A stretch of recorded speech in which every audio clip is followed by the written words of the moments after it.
മറ്റുള്ളവരിലെ നന്മകൾ കാണാൻ നമുക്കാകുമ്പോഴാണ് നമ്മുടെ കണ്ണുകൾ സുന്ദരമാകുന്നത്. ആരെക്കുറിച്ചും മോശമായി ചിന്തിക്കാതിരിക്കുക. മറ്റുള്ളവരിലെ അവഗുണങ്ങൾ കാണാതിരിക്കുക. മോശമായ പ്രവൃത്തികൾ ചെയ്യാതിരിക്കുക. എങ്കിൽ ശാന്തവും മനോഹരവും സമാധാനപൂർണവുമായ ജീവിത വീഥിയിലൂടെയാണ് നാം മുന്നോട്ട് പോകുന്നത്. മുന്നോട്ട് പോകുമ്പോൾ കഴിഞ്ഞുപോയ കാലം പിറകിലോട്ട് വലിച്ചേക്കാം. പ്രതികരിക്കരുത്. വളർച്ചയെ സംരക്ഷിക്കുക. ഭൂതകാലത്തിന് പുതിയതായി ഒന്നും തന്നെ പറയാനില്ലെന്ന് ഓർക്കുക. കടന്നു പോകുന്ന വഴികളെല്ലാം ഓർത്തു വയ്ക്കുക. ചിലത് വീണ്ടും നടക്കാനുള്ളതാണ്. ചിലത്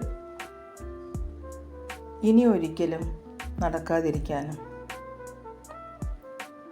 ഏതു സാഹചര്യത്തിലും ജീവിക്കാൻ ശീലിക്കുക.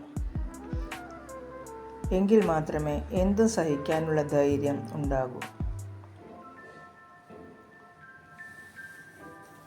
ഒരുപാട് സ്നേഹത്തോടെ എല്ലാവർക്കും ശുഭരാത്രി. Good night.